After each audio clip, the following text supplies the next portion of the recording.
Olá, boa tarde a todos, bem-vindos a mais um bate-papo de mercado de quinta-feira. Quem está falando aqui é Luiz Fernando Roxo e hoje é dia 6/12 de 2012.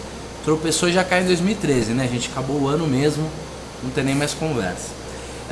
Dando então início ao nosso bate-papo sobre mercado, um pouquinho de economia, um pouquinho de história que a gente faz semanalmente. Eu vou mudar a minha tela para uma outra tela para vocês terem uma transmissão melhor. Quando fica diretamente assim no meu rosto, como a câmera HD fica focando e desfocando, ele acaba gastando muita banda e aí vocês têm um pouco de dificuldade de ver. Então vamos mudar aqui para tela do site Direct Invest, vai ficar aí como uma tela de fundo, mas de qualquer maneira temos notícias muito interessantes e quem quiser, tiver interesse em fazer algum tipo de pergunta, em fazer algum tipo de comentário, está super mais do que convidado aí. E espero que não fique muito bagunçado a minha didática, que é sempre um pouquinho caótica. Se fizer barulho de raio também é porque está uma chuva enorme aqui em São Paulo, mas não tem problema nenhum. Vamos lá. Gente, o que a gente tem essa semana de notícia interessante? Eu acredito que a gente deve falar primeiro da continuidade da novela das elétricas, mais um capítulo, né? A notícia que a gente vai aprofundar um pouquinho é que os governos, principalmente do PSDB, quer dizer, os governos que são contra o governo federal, decidiram fazer as suas empresas não aderirem à proposta do governo federal. Além disso, a gente teve essa semana uma continuação também da novela do dólar, né? Houve mais uma variação motivada por mudanças de regra, mudanças governamentais e tudo isso. Depois a gente teve uma outra notícia interessante, que é a revisão do PIB, né? A revisão da previsão do PIB, que era maior, está sendo cada vez diminuída. O Mantega ainda acredita que a gente vai crescer 2% ao ano. Eu já ouço de um monte de lado que até fevereiro, no máximo março, o Mantega cai. Vão colocar um cara realmente que entenda de economia, porque ele não entende. Ele é um sujeito político, né? E a Dilma, fora todos os problemas que ela tem por representar um governo um pouco mais populista e com uma noção um pouco mais ingênua do mundo real, ela tem coisas muito boas e uma delas é essa coisa de colocar pessoas técnicas no cargo. Então o Mantega já passou a hora dele ir embora, ele é muito ruim, né, gente? Depois, gente, temos as medidas na Europa, lá o Banco Central Europeu está em reunião lá para decidir taxa de juros. A gente teve a manutenção da taxa de juros na Inglaterra, o Banco da Inglaterra manteve em 0,5% ao ano, Banco Central da Inglaterra. A gente tem também, com relação à Europa, o S&P baixando a dívida grega para default seletivo. Então não é nem mais que deixou de ser investimento, agora passou a ser junk mesmo, né? É default. Além disso, na zona do euro a gente teve alguns dados bons. Por exemplo, a produtividade industrial na Alemanha subiu aí perto de 3%, não era algo esperado. O PIB da zona do euro como um todo em menos 0,1%, está dentro da expectativa, até um pouco melhor que a expectativa. Vamos ver os desenrolares, depois eu quero ver se eu misturo todas essas notícias para a gente fazer um panorama. Depois a gente tem algumas notícias vindo da Ásia. As notícias são continuação da notícia da semana passada, digamos assim, a continuação da tendência, que é uma melhora. As perspectivas asiáticas são perspectivas boas. Primeiro, porque os números na China têm vindo melhores, e segundo, porque parece que vai haver um acordo lá para o déficit fiscal americano, que é muito importante para a Ásia e muito importante para a perspectiva macroeconômica de maneira geral. Depois a gente teve, falamos já da notícia de PIB no Brasil, vamos falar da notícia de inflação no Brasil. A inflação, adivinha? Vindo maior, né? Com certeza vindo maior. O IGPDI, a expectativa era 0,18, 0,20, dando uma desacelerada aí no final do ano. Não foi isso que aconteceu. Essa última amostragem aí veio com 0,25% de IGPDI, mostrando uma continuidade da tendência de alta. O problema não é nem a variação é pequena, o problema é a direção, né? Sempre uma direção de alta, o que é ruim. E acho que a gente depois pode falar algumas notícias setoriais, microeconômicas, de resultado, que eu acho que é importante. Eu acho que temos 2 ou 3 notícias importantes aí. Então vamos voltar para o começo, gente, e eu vou fazendo os comentários. Por enquanto ninguém fez nenhuma pergunta nem deixou comentário, então a gente vai continuar com essa nossa argumentação. A novela do câmbio para essa semana, o que a gente teve, a notícia de hoje mesmo, é aquele dólar que tinha dado aquela puxada, deu uma leve queda. O Tombini, que esse sim é um economista de primeira qualidade, já tinha dado um recadinho semana passada que se o dólar não cair por bem, cai por mal, a gente vai lá e usa nosso saco de maldades aqui. Isso é um termo lá do Gustavo Franco, lá de 90 e pouco. O que eles estão fazendo é mexendo naquele IOF. Agora, fazer política monetária, política cambial com mudança de imposto, esse tipo de coisa, pega super mal. Agora, depois que a economia europeia está rasgando a apostila de macroeconomia, que os Estados Unidos não é nem de perto aquele ultraliberal que ele era há meia dúzia de anos atrás, e que a Ásia tem o seu próprio apostila, que não tem nada a ver com a nossa, também não dá para reclamar tanto assim do Brasil, nesse sentido de fazer política cambial de maneira meio suja, assim como tem sido feito. O que é o IOF, gente? Eu vou tentar explicar, porque se você lê a notícia e não entende direito.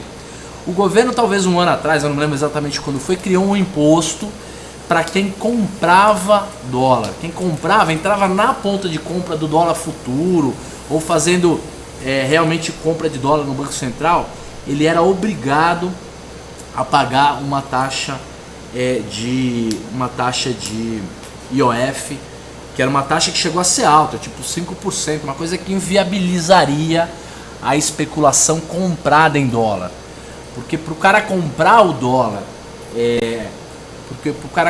dólar, ficar posicionado em dólar aqui no Brasil, ele ia ter que pagar uma taxa de IOF que ia ser muito maior que o lucro que ele ia ter. Então isso restringiu completamente as apostas, vendidas em dólar, né, compradas em real.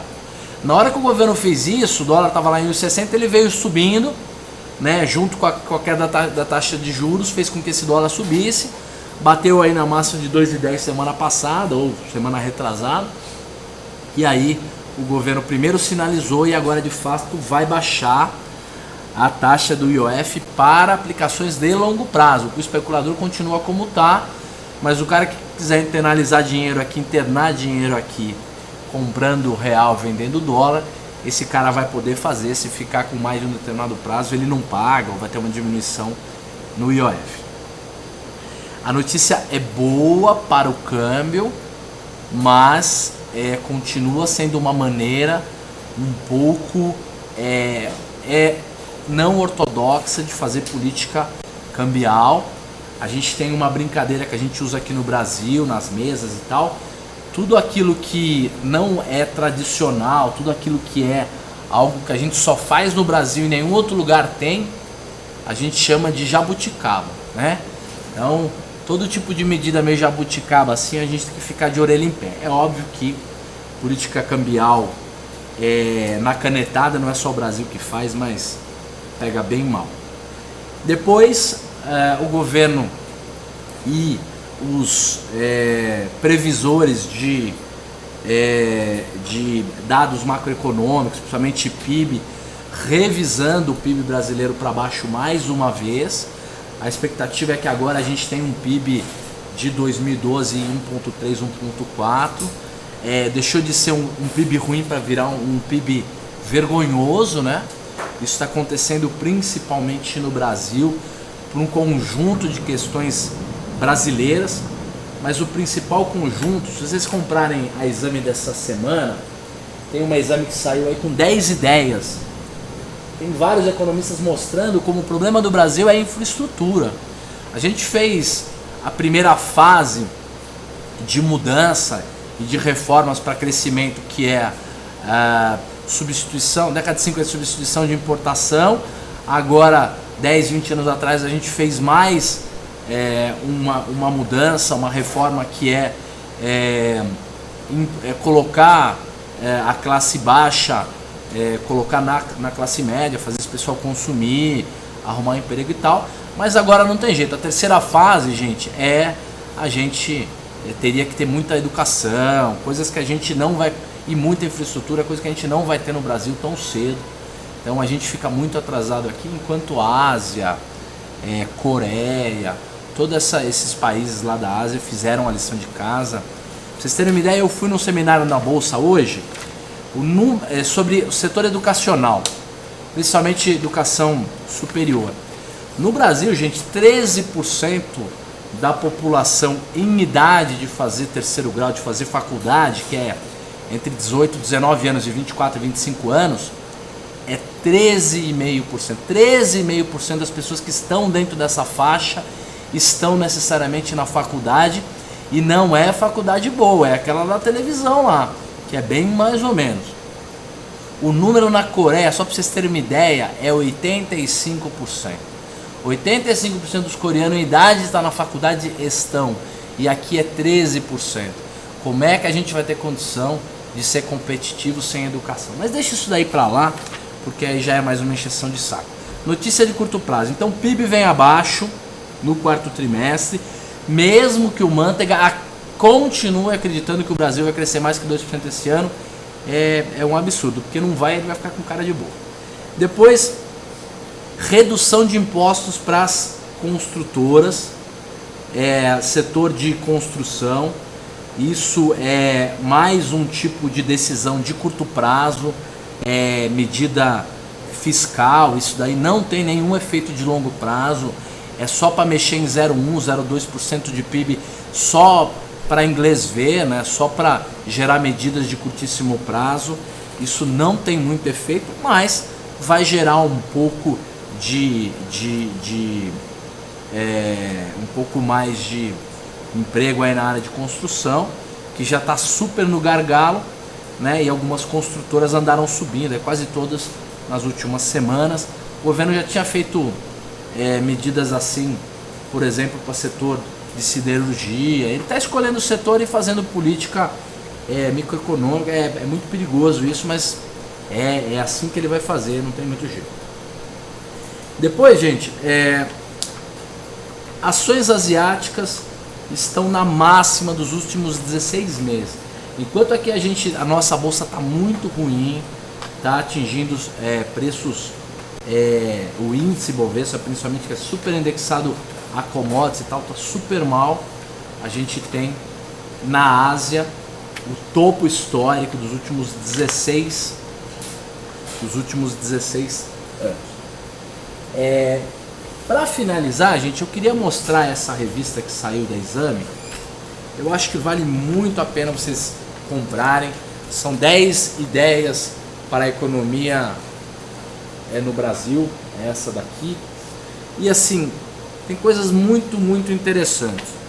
Primeiro, uma das coisas mais interessantes que tem acontecido é uma mudança no setor geopolítico, geoestratégico do mundo todo, por conta daquilo que a gente já falou na semana passada, que é a mudança, a revolução da matriz energética norte-americana. Os Estados Unidos mudaram radicalmente, estão mudando radicalmente a sua matriz energética. Tem uma revolução lá por conta do gás do xisto. Os Estados Unidos tem uma reserva, descobriu uma reserva gigantesca lá e conseguiu em 2001 começar a tirar esse xisto aí das pedras. Eles fazem uma frição lá, uma coisa diferente. E isso vai mudar completamente a maneira e o valor de países como Venezuela, Arábia Saudita. A ideia é que até 2025, 2030, os Estados Unidos sejam não só independentes energeticamente, como sejam exportadores de petróleo e de energia. E isso vai mudar muito. Agora, talvez então os Estados Unidos abandone um pouco o Oriente Médio, abandone um pouco esse papel de polícia do mundo, e isso é muito interessante.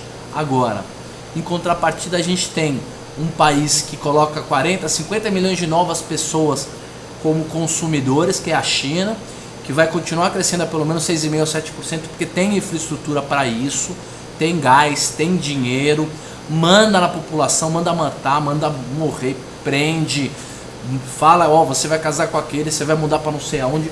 A China consegue fazer isso, mas ela tem um problema muito grave da sua matriz energética e de comida. De comida o Brasil vai ser super favorecido, porque a gente não está tão mal assim. Água também, a gente vai ser super favorecido em médio e longo prazo. Na matriz energética, se a gente conseguir de fato fazer esse pré-sal dar dinheiro também, a gente vai se dar bem. E é possível que esse papel de polícia do mundo daqui 15, 20 anos seja exercido pela China de uma maneira bem menos democrática. Então eu acho que é por aí que a gente tem que ir entendendo um pouco essa questão geopolítica, só para a gente ter uma ideia. Depois a gente tem alguns artigos muito interessantes, principalmente sobre a revolução científica. O Craig Venter, que é um dos maiores cientistas do mundo, ele é até um cientista meio maluco, foi um dos caras que fez lá o genoma e tal, com um artigo incrível sobre como a ciência vai revolucionar o mundo, já revoluciona o mundo há muito tempo. Pra vocês terem uma ideia, lá no Congresso da Bolsa hoje, um dos maiores especialistas em e-learning mesmo, em educação à distância, estava comentando como 100 anos atrás, para você dobrar o conhecimento científico, você levava 30, 40 anos, e hoje você leva 15 dias. Em 15 dias a ciência consegue dobrar o seu conhecimento. É um número inimaginável, mas em termos científicos Porque 100 anos atrás você tinha meia dúzia de cientistas, e hoje, gente, nós temos milhões de pessoas na área de pesquisa e desenvolvimento. O volume de grana em pesquisa e desenvolvimento é muito grande. E o Brasil está tentando pegar um pedaço dessa fatia, mas o problema educacional aqui é muito grande. Então, eu acho que eram mais ou menos essas notícias. A gente não teve uma grande notícia atual. Uma outra coisa que a gente tem que ficar de olho é que houve um desequilíbrio aí, mais ou menos, entre as empresas ON e PN. Para quem faz long and short tem que tomar um pouquinho de cuidado. As ON deram uma puxada nas últimas semanas. Isso é para as empresas que entraram no índice internacional. Houve aí uma mudança, então a gente tem que ficar de olho. Eu acho que as notícias são mais ou menos essas. Acho que a partir da semana que vem, em termos de horário, a gente está um pouco mais equilibrado. E talvez a gente tenha notícias novas mesmo, porque o que a gente teve agora foram notícias um pouco de continuidade do que a gente tinha na semana passada e na anterior. A revista é a revista Exame, e é a Exame que acabou de sair. Eu acho que ela é uma revista especial, uma edição especial de aniversário de 45 anos, é muito legal. Chama 10 ideias para entender economia e negócios no Brasil. Dei uma olhada aqui, acho que na banca você acha. Gente, muito obrigado pela presença de vocês. Em 5 minutos a gente volta para falar de opções avançado. Vamos ver como é que estão as estratégias, como é que estão as volatilidades, como é que estão os preços dos ativos e tudo isso. Então, a gente volta daqui. Só vai dar tempo da gente tomar uma aguinha e já voltar. Tá bom? Então, amanhã não temos nada. Segunda-feira vamos estar de volta, depois agora do nosso bate-papo de opção avançado, com o bate-papo de opção básico. E lembre-se que para janeiro a gente tem planejado um novo programa, que é um programa sobre comentário político e econômico internacional. A gente vai dividir esse comentário semanal e internacional e comentário interno de mercado, com foco um pouco mais microeconômico. Tá bom? Um grande abraço para vocês e daqui 5 minutos tem um pouquinho mais. Tá bom? Até logo.